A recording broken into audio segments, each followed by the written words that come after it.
Racing Magpie. My name is Arlo Iron Cloud. I do apologize about my voice a little bit. I'm just getting over from being sick. We have the pleasure today with talking to Layli Long Soldier. She is a graduate from IAI and Bard's College, and I'm very excited to have you here, Layli, because we've been on this poets kick in this winter series. Yeah. And as I learn about poetry, one of the things that I get excited about is what my friend, I asked my friend Mark Tilson Jr., what is poetry? Him explain to me, he's just said getting something really complex into a little bit of words, he said. And I thought that was a cool explanation. So thank you very much for joining us. Oh, thank you. I'm happy to be here. How you feeling? I'm feeling fine.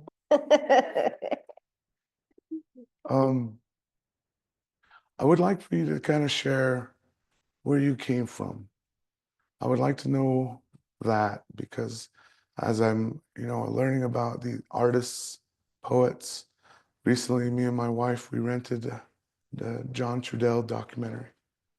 And he really talked about where he came from. And it made kind of like reference to what led up to who he was. So I'd appreciate if you share with us where you came from.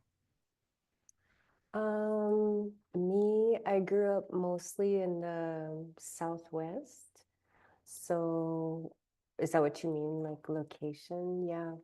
So when I was small, I lived in like the Phoenix Valley and then the Four Corners area.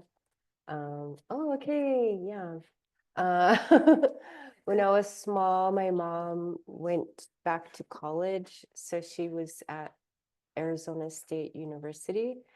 So she went and got her master's degree. So my early years, that's a lot of my memory is my mom going to school and working. And then when she graduated, she got a job on the Navajo Nation. So I was like 11. So we moved over there.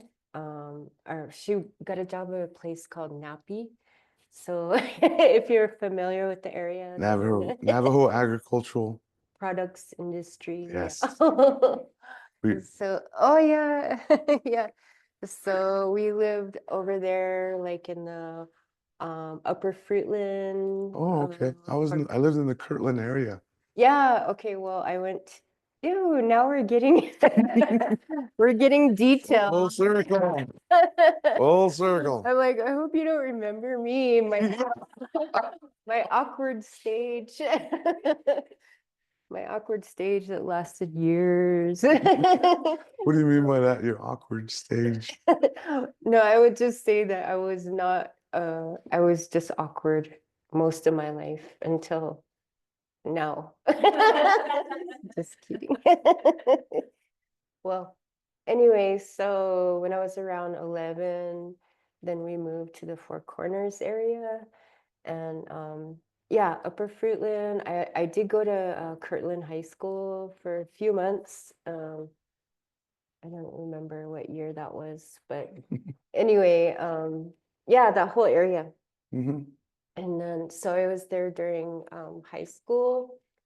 And then let's see, further into my adulthood, I was there in the Phoenix Valley, and then I moved to Santa Fe in my early adulthood.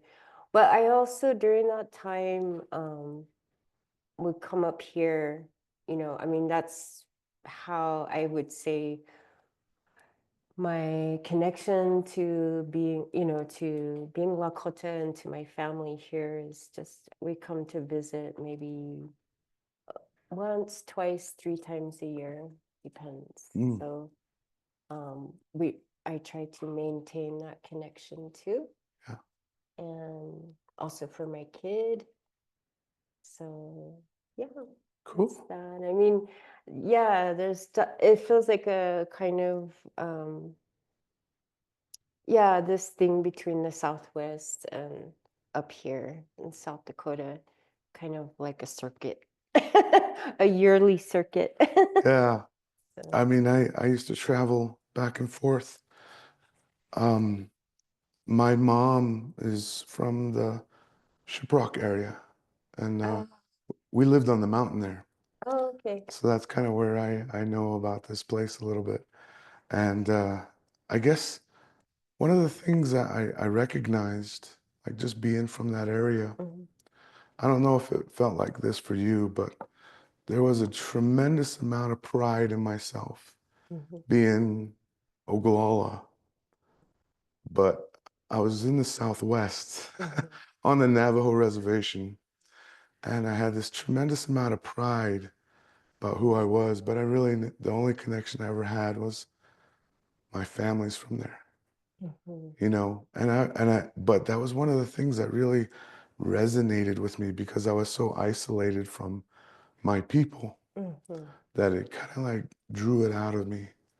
Is that something that you can relate to Yeah, I from would being down there? say I understand that feeling. So I think like what I want to say is I think in mainstream culture they have this idea that, like native people are just they're just native, right?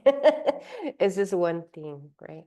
But like your experience and I understand that experience, um, like being young and living on Navajo Nation, like there were things that I loved and I connected to, but I was always aware that I was different.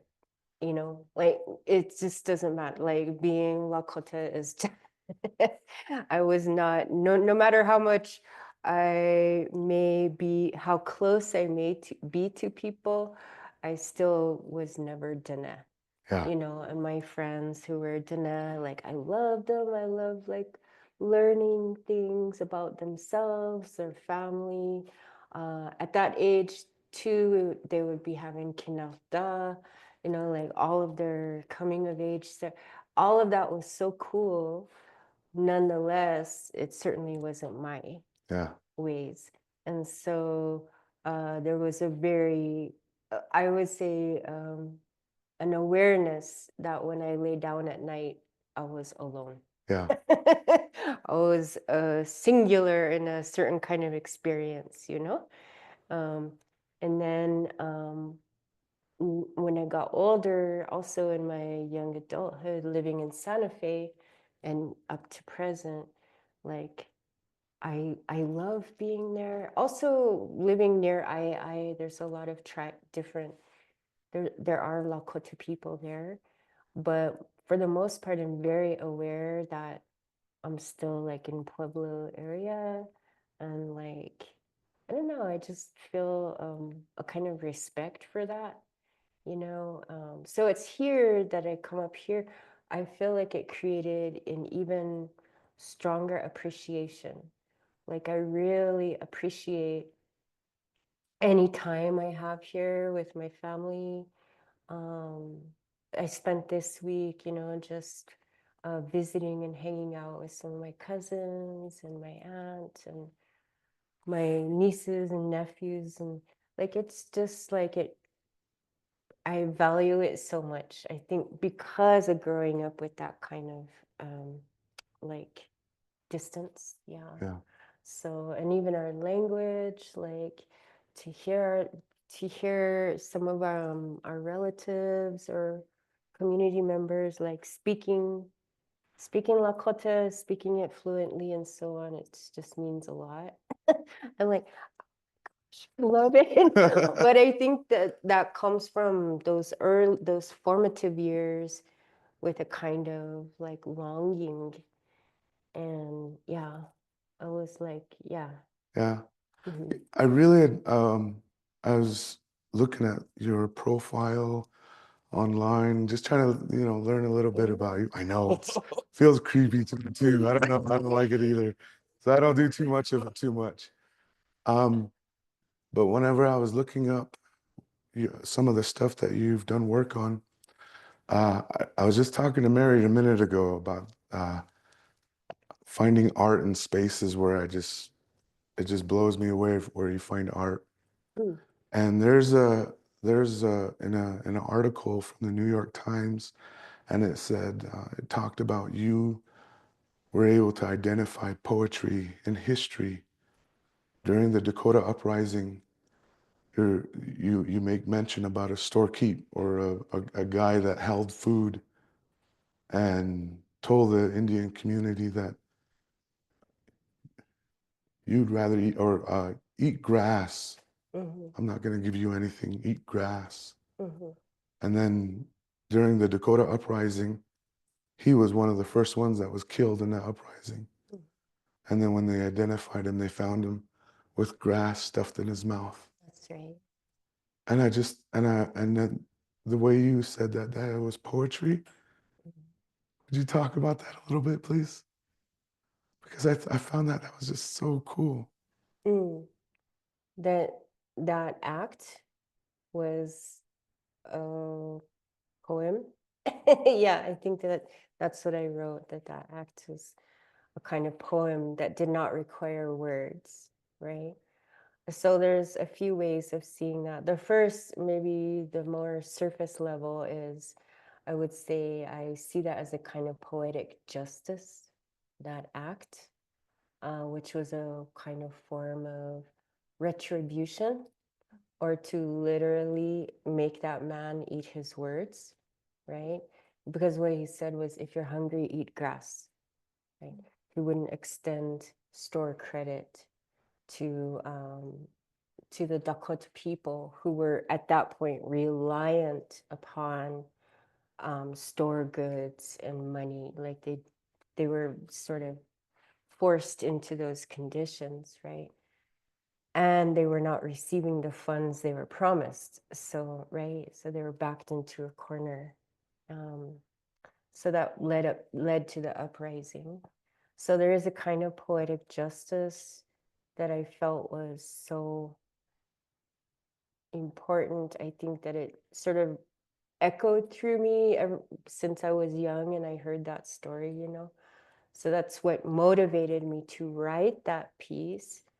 But also there's another thing, another level of understanding it as a poem, which is I feel like there's some things that, as I said, do not require words to be a poem.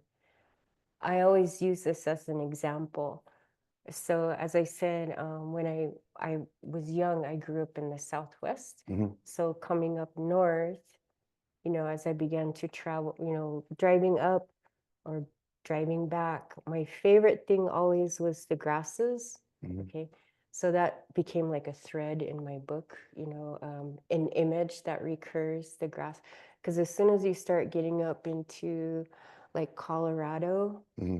Colorado and then Nebraska, and then up here, you start seeing more and more grass and you can start smelling it, especially in the like late spring or summer. And so that was always, I knew I was getting closer, Mm-hmm. you know, to our family. And then, so I would have all these good feelings. And my favorite thing was always, if you see a stretch of land with like high grass, and then you see like the wind through it, Yeah. and it looks like water. It looks like the ocean, you know, and it's almost silvery. There's no there's no words for that. But to me, that is like a poem. Yeah. It is so, for me, whenever I see that, as like, um, it does something, it does what a poem does to me. Yeah. And what is But that? What does a poem do to you? I think that in poetry, there's, I think magic is possible. Yeah. What do you mean by I that? feel like you can make things happen and you can make things seem possible. You can make things seem real. But through language, we create a kind of opening. we create possibility mentally, you know? And I think that that is the entryway, the first entryway towards the first window into change, you Hmm. know, the kind of change that we hope for. But it begins with the language and it begins. And so, but getting back to that, I think that there are certain things that don't have words, and those things inspire that kind of magical feeling, or I would say sometimes even pure beauty. Yeah, a kind of purity. Don't ask me to define it. That's the closest I'm gonna get. I'm not like a mega intellectual. I'm like, I'm an artist. I'm complicated. No, I hear you. No, it's just that as I learn about poetry and it begins to resonate what I've heard growing up, that your words have power, For and that sure. and that I think about like how um, when it comes to marksmanship, I was just watching this thing about America with marksmanship. It's not a, it's a whatever, it's like whatever you're gonna get. Mm. And being more like to imagine your words like arrows, like you're gonna say it every time, and it's gonna go out there. Um, yes, I have used that. Actually, I have used that sort of parallel Really? many times before. That is exactly how I think of it, a kind of marksmanship in my work, or when I should say when I'm sitting down to work on something, Mm-hmm. I literally picture it like pulling the, what's that called? The The bow, the string. the thing back. Yeah. Yeah. The thing, pulling it back and then letting loose. And in the sense that I need to hit the mark. I need to hit the target. I I do not have I don't have time to waste. And I don't mean just my time, I mean the reader's time too. Because I may only get one chance to be able to share something, and I don't want to miss it. So like 38, the poem you're referring to, for example, that piece took me almost 2 years to write. Can you imagine? Yeah, I it took time. It took time. really. It took research. How did it start? I'm just curious because like that was gonna be one of my questions was when you start a poem, do they just come all out or do they build upon itself? Right. Well, for me, I think it's both. And it depends on what I'm writing. So, and I actually talk about this thing with students, you know. So I think that it is both built. There's a way that I work where I do call it building. We're on the same page today. Like we're using the same language. It's great. Yeah. So there's a way in which there are some pieces that I call it building. I build them, I layer them, and so forth. So those pieces take time.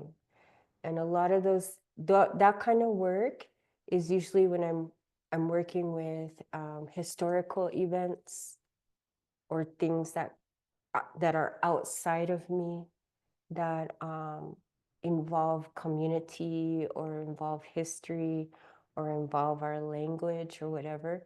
And those things I feel a lot more responsible, like accountable for, Hmm.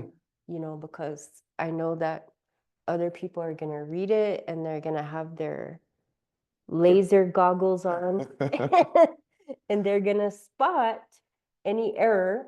I would hate for, my family or my friends, Mary and Clementine, they're like so super smart. They're gonna be like, what? That is not what I heard.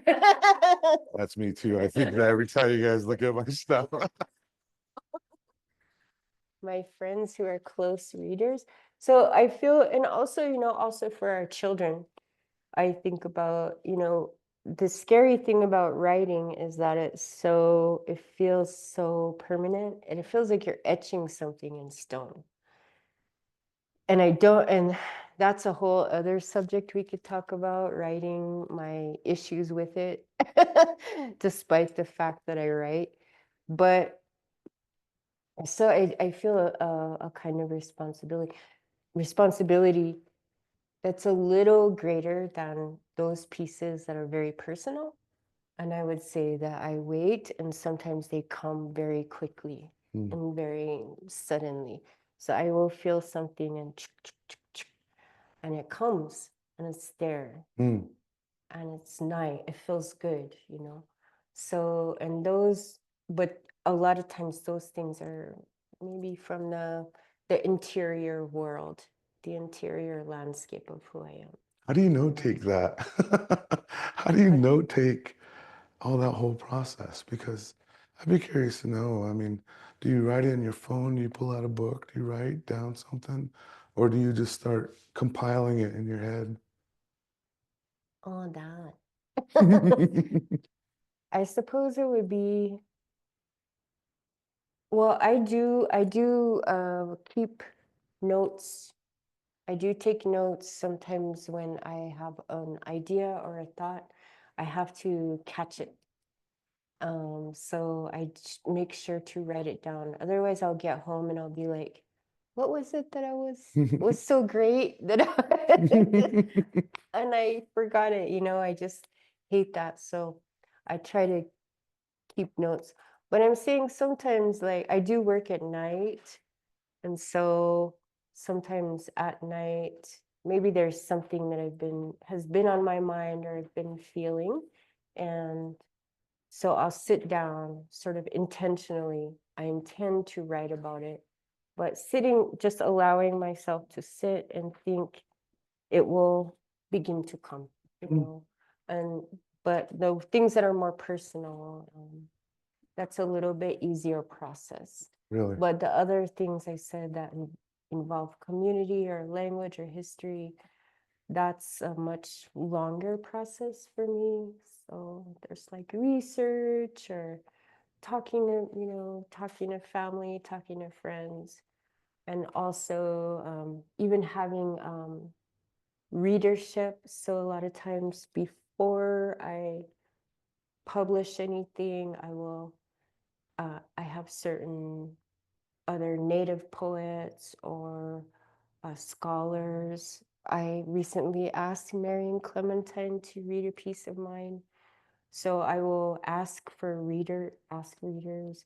So that's a process. And so those things take more time. What do you like in poetry? Who do I like in poetry? Don't do that because I asked the questions. okay, listen. First of all, I hate these kind of questions because it feels like it becomes like a shout out.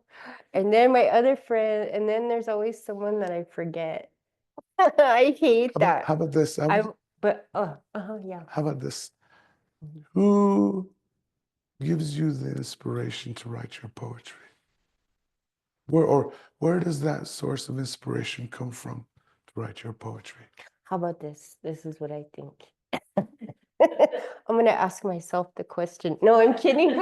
No, I tell you what I think might be nice is I was thinking instead of like specific people, I will say my favorite poems. So this could apply to many writers. My favorite kind of poems are the poems that make me think, is this a poem? Like they challenge the notion of what poetry is. And it's almost like it it challenges it, and it almost feels like an inside joke. Like there's a kind of provocation, I would say, in the work. And so, if you will, those are my favorite kinds of poems. Is it like being compelled to write it or express it?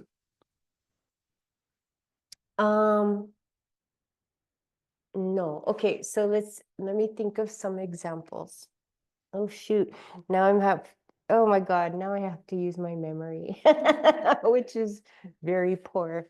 But okay, here's an example. But okay, there's a poet known for minimalist poems. His name is Aram Sarayan. He is a Armenian American poet. He's very famous. He won this award, I want to say in the 60s or 70s. I can't remember when it was, but he won this award for this one-word poem, and it's light. So, but he spelled it Lighght. He used GH twice, right? So it was kind of to poke fun. This is my interpretation, to kind of poke fun at the English language, like the necessity for GH in at all, right? If it's silent, then why don't we put it 2, 3, 4 times? You know what I mean? There's like, it's funny. That's It's great. brilliant, That is right? brilliant. Okay, so that's an example of what I'm saying. Like, and there were people who were mad when he was. It created dialogue. It created debate. When he received recognition for that piece. He did another one titled I, but it's one word and it's EYEYE, right? So once again, what is the necessity for any of that, right? But then it's I twice, right? 2 I's. So it's kind of, yeah. There's another one with an example. See, look, now I'm naming specific people, but anyway. It's just an example, but I could name many. Those are my favorite kind of poems. Another one is an Iranian American writer, Solmaz Sharif. She wrote a book titled Look. And inside that book, she has a poem that is a blank page and in italics, like I think it's just 1 or 2 lines. It's a caption to a photo. Okay, so imagine there's a photo and you would read a caption, but there's no photo on the page, it's blank. But she says, pictured above, so and so, I think she's referring to an uncle who is an imam, and who is like, oh, now I'm on the spot. I might be saying it wrong. But okay, so I'm gonna leave it there before I get in trouble. But the point is that I sat with that and I said, is that a poem? And the conclusion I came to is yes, it was. Why? Because there was no photo, and because she was asking us to look. We were supposed to look at that blank space. She was it was a kind of provocation, right? Which leads to questions. Right. Right? Exactly. Questions and curiosity and imagination. Right? And so I feel like those kinds of things are the things that I aim for and that inspire me. So full circle, that's to answer your question. That's the kind of thing that inspires me sometimes. That's amazing. I really like that too. Anytime, especially with our children, we try to invoke, thought process, critical thinking. We want to see if we can almost challenge them a little bit. And it's so exciting to watch them light up Yes. and to just whatever's connecting at that moment, right? Mm, It's just something that you're just so, oh man, I got to be here for that. And mhm. it's so exciting. And so whenever you talk about your process, your poetry, it's good. I like how you shared how articulate it is to have poetry in your life. Mhm, It's almost like, your life in motion and making some art of it, even if it's just opening the door and doing whatever you do to greet the day or whatever. I mhm, mean, that little action there. mhm, And that's what I really like about that. mhm, Because I think that in especially in our own communities, and we have this like fog. I always talk about people having this fog.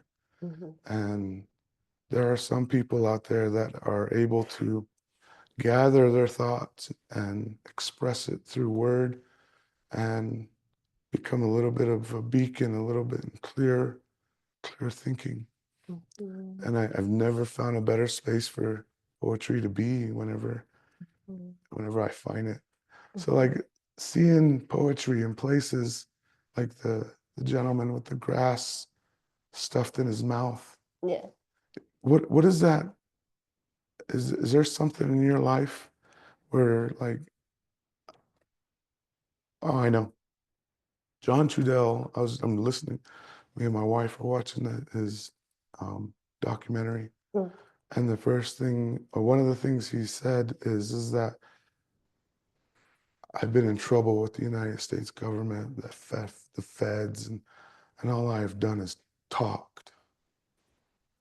mhm. Has anything you've ever said put you in states where has challenged who you are as a person? Has anything I said ever challenged me as a person?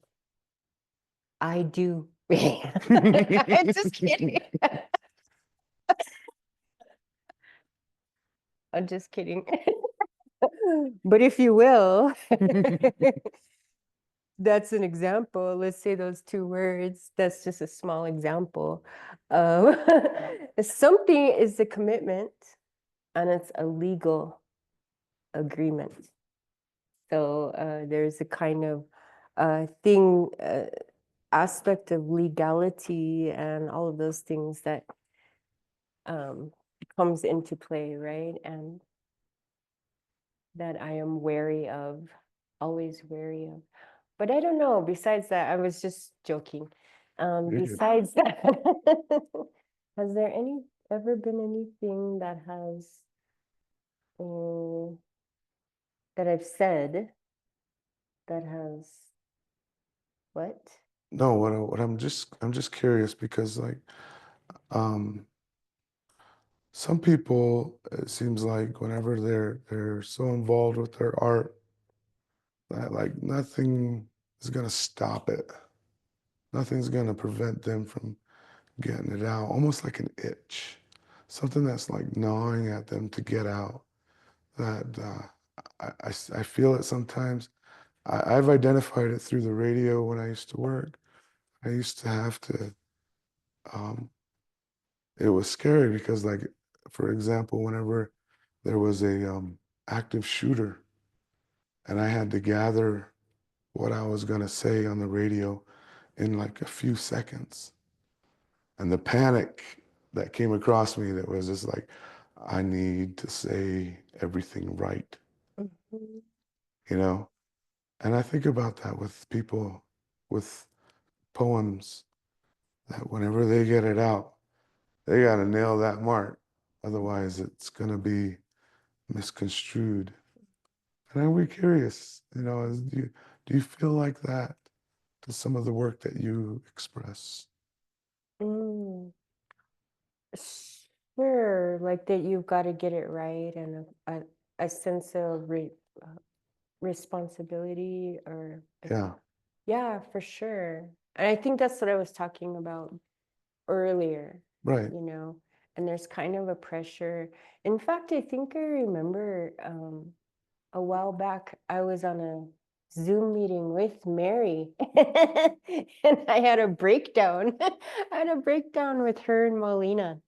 I was going through a kind of thing, a little stage, and I don't know, there are certain moments when it's overwhelming.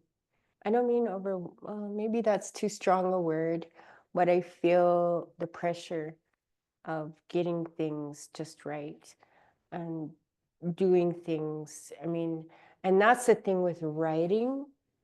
So getting back to the thing of the written word with writing, that it does feel like once you write it and you put it out in the world, you publish it, it feels like it's something that's put in stone.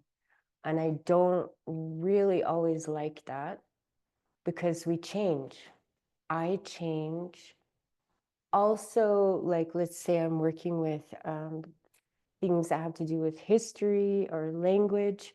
We also, uh, as we grow, we learn more, or maybe there are things that we didn't, other things that could be included, and so it's always like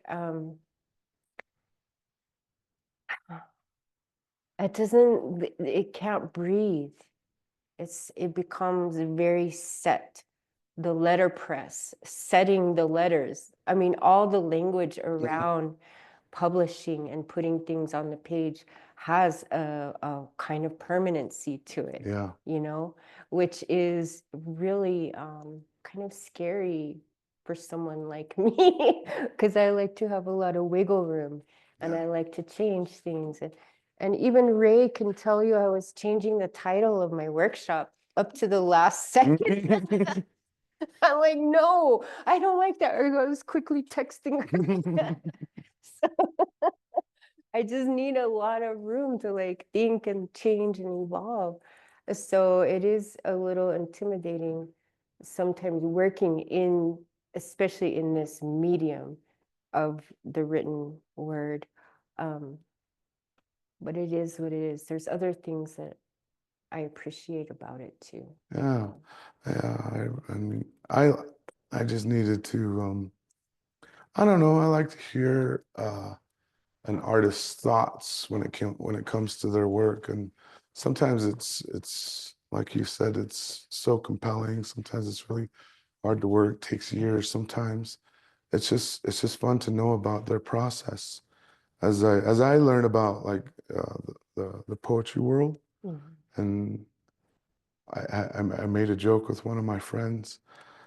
My first question was going to be, why don't your poems rhyme? You know, what I'm saying is that, the general public, their thoughts on what poems aren't exactly, what it used to be, you know. Mm, I don't need to say, but like that I never knew poetry applied to so much mm, mhm, without even realizing that my life is an example of poetry too, mhm, things that I do. And as I learn about like our relatives all over the place, they live in spaces where just having some kind words that actually have the built up meaning inside of them, mhm, I could just celebrate that, mhm, and the ability to find joy mhm, in, in those words, celebrate that. And I mean, just even that little act there mhm, creates that little bit of clarity for people. mhm. So like I just get so excited about like how people learn how to break that all down. Yeah. And it's fun too because it's what Racing Magpie, this whole winter series has been about, is learning about the artists and their process and Yeah. what they're dealing with. What are you working on currently? I'd be curious to know. Hmm. Um, well, I have a second book that's going to be published next year knock on wood. But I'm in the revision process and that's taking time. So I hope that I can, yeah, get that done within the next few months and then it can be published next year. But that's the main thing. It's titled We, W-E. But the title is going to be interactive.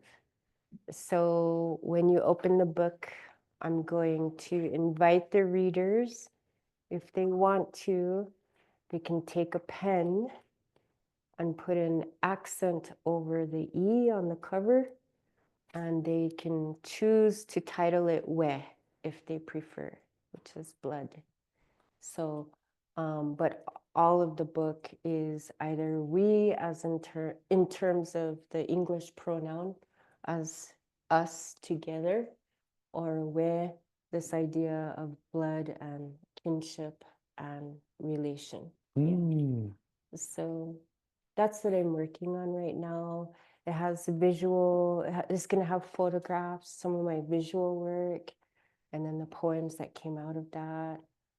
And then a longer piece. Yesterday or this week, I was working on some translation with some relatives. That was cool. So yeah, it was like yeah, it's cool. I like translation because I'm always learning, Mhm. and it's something that it's empowering. It's fun because I always feel like I don't know anything. And then I start sitting down with a relative and we start looking in the dictionary and we start asking other people. And it's like you're learning as you go. Mhm. I don't know, that's fun. So that was cool. Nice. So there's some of that work in there. And then I have some essays in the book. So yeah, it's kind of varied. Yeah, visual work, poetry, and nonfiction essay work. Yeah. Mm. How long have you been working on that? A long time. So my last book was published in 2017. And so, geez, yeah, 7, 8 years. Mm. Yeah. Man, that's a long time. Right? Yeah.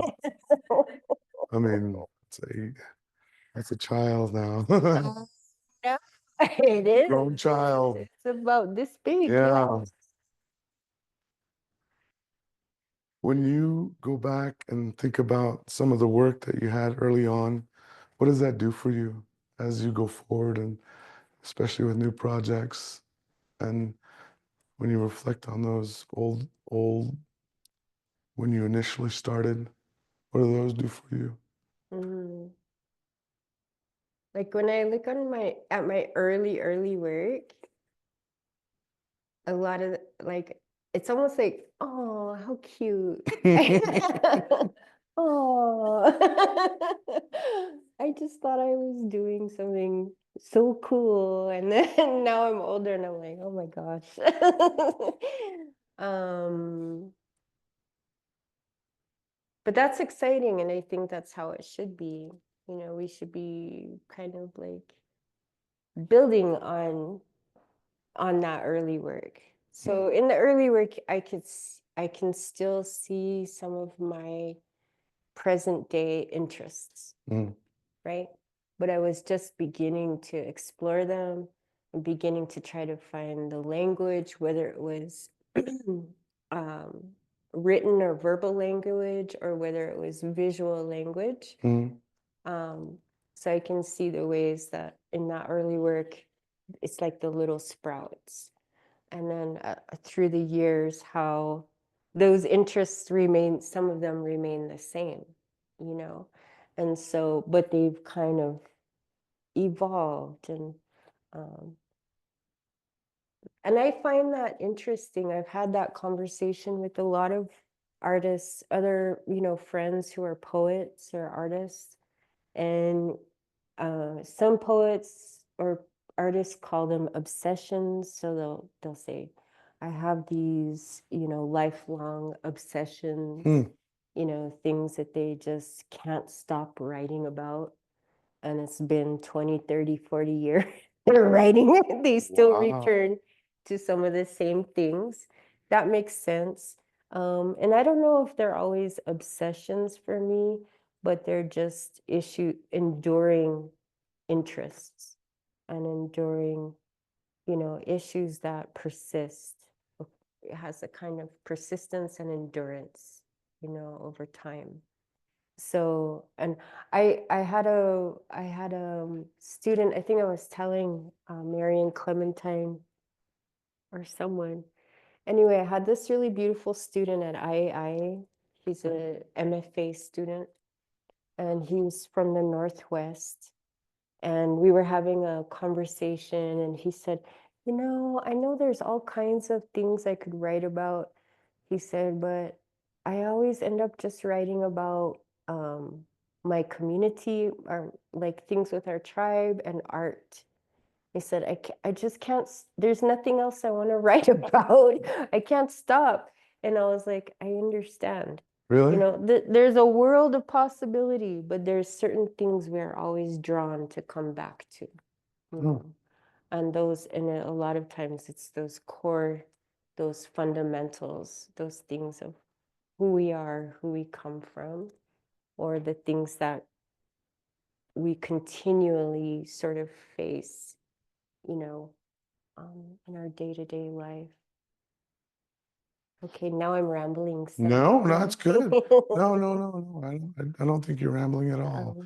I think it's important for you to share what it takes in order to just articulate your idea across. I mean, me and my wife were talking earlier. Um, we do buffalo butcherings. So Oh, we go into different community and they're called guided buffalo butcherings, and we help different communities with, if they ask us, we go.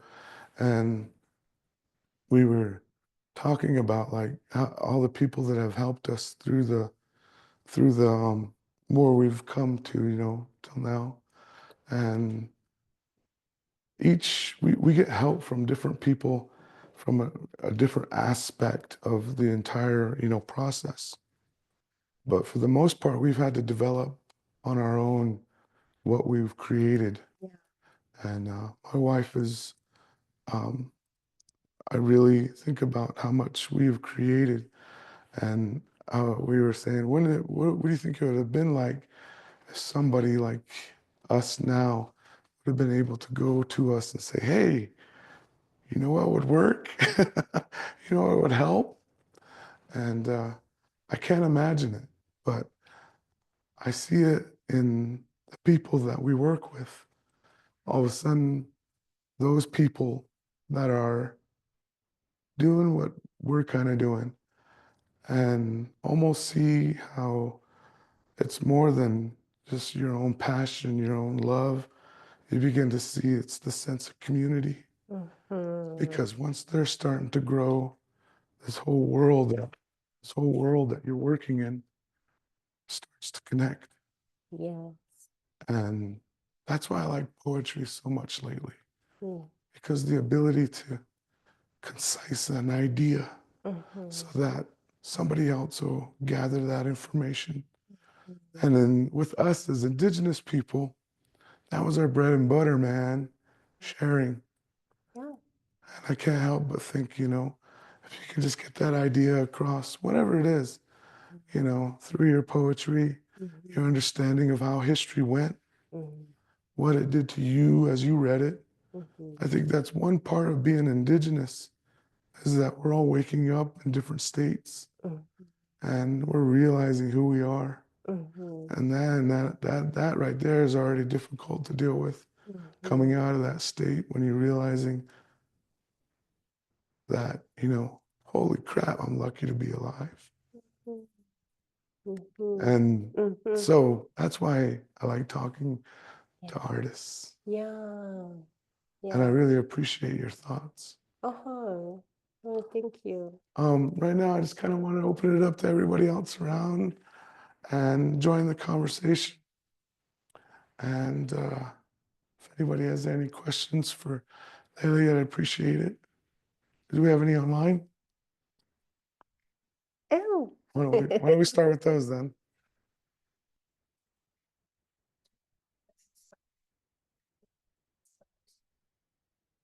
A mentor who inspires my work. Me now.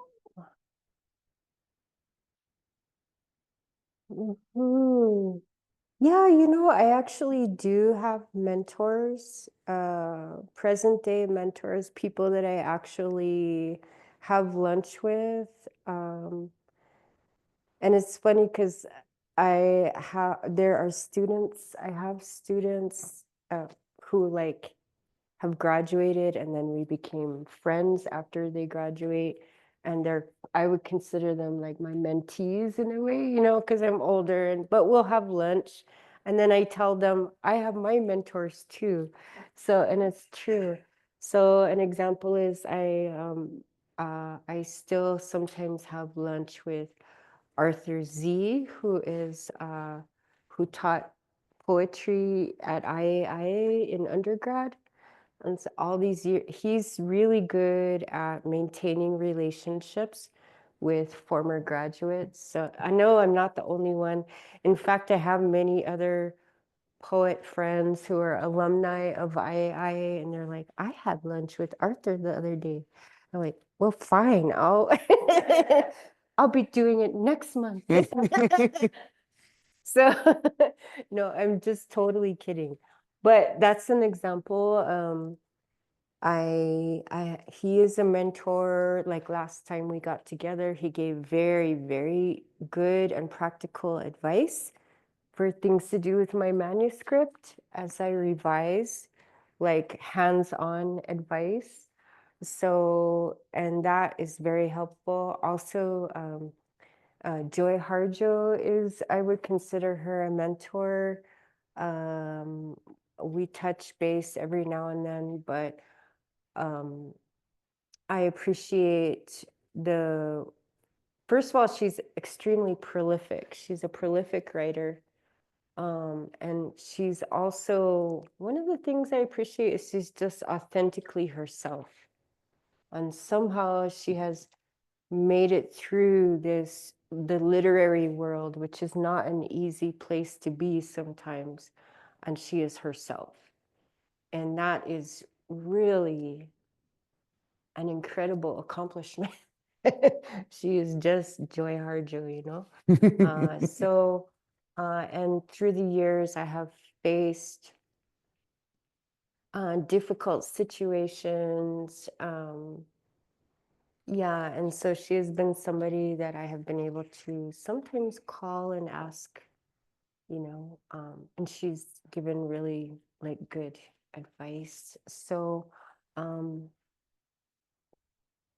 yeah, I suppose I could name more and more, but maybe the point is I do actually have mentors that I turn to, and I do call them or have lunch or coffee, and so I have my own guides Cool. through this world too. Yeah. Any other questions? Yes. So a few years ago, I had sat in a Zoom presentation that you were giving. Yeah. And you were talking about you were like considering your relationship with like Lakota Iapi and incorporating it in your work. And I can't remember the full sentiment of where you were at, but you were really thinking about, wanting to honor the language, maybe not making it as ornamental within English, and you were being very careful about that journey. We were talking a bit about what led you up there. I'm curious where you're at with that now, incorporating Lakota in your work. Yeah, it's the same. So when I talk about language and the way that I use our Lakota language as a writer. I always want to be very careful and say that I'm not making rules. I'm not even making rules for myself. Okay. So what it is like even in that I remember the title to it. Where did I go wrong? I got a whole bunch of participants because they were like, what's she gonna confess? Um, but it was all about process and evolution. And you're correct. Like, I think moving away from this ornamental way of using our language, which I want to be fair to my younger self. So, my younger self, I was still aware back then. I didn't want to just use our language willy-nilly. I wasn't just trying to decorate the page or validate myself in some way. That's even back then, I really was trying to use it in a thoughtful way. But as I said in that Zoom thing, that one day I stepped back. It's like I zoomed out from the page and I looked at this page filled with English and a few little Lakota words or phrases, just almost drowning in a sea of English. And I asked myself, visually, I was like, what am I doing? And I said, what am I reproducing? What cycle am I in here? And so that was my own process. And I'm very careful because I know that a lot of people in my generation or younger, like our parents and aunts and uncles, were lucky. A lot of them are fluent. They speak the language with each other. But a lot of my generation and younger, we're in different stages of sort of learning our language, speaking it, using it. We're trying to, you would say, reclaim and restore it in our lives, in our families, and so on. So my point is I'm always trying to be very gentle and say, you know what, to any friend, any writer, any young person, even if you do just have one word in your poem from your native language, like that's cool. It's amazing. But as I said, it's like we grow in our process. So in my own growth, then I came to a place where I wanted to have the whole page in Lakota, and to see, it was like to challenge myself. Is that possible? Could I do that? Because it feels impossible. But I found out it's not. That's what's exciting. It's not impossible. So that's kind of where I'm at now. But again, I might go back to just using one word in a whole poem. I don't know. I'm just trying to be fluid and flexible. So, Yes, please. Follow-up question to that one. Mhm. I think very Lakota in my novel. yeah. And there are concepts where I don't have all of the vocabulary. So when you are working with fluent speakers to translate in specific contexts, can you talk us through that process that you follow to ensure that your poetry is authentic to the messages that you want conveyed without just a literal translation of the English words? Because sometimes that doesn't capture everything. Yeah, totally. Well, I will say this. I'm just going to only speak from my experience. So what I found is that it has helped to, because you're starting in English, right? You're starting with what you want your character to say in English, and then are you working with a speaker to translate? Where I can, translating myself, Hmm. feel as though I can And have just a spot of what I want Uh-huh. to say. Yeah. Well, I mean, I just feel like for me, I have learned to be very, once again, fluid and flexible because I may have an idea what I want to say, and I have found out, like I'll sit down with, let's say one of my aunts, she's really helpful, and she'll say, we don't actually say that.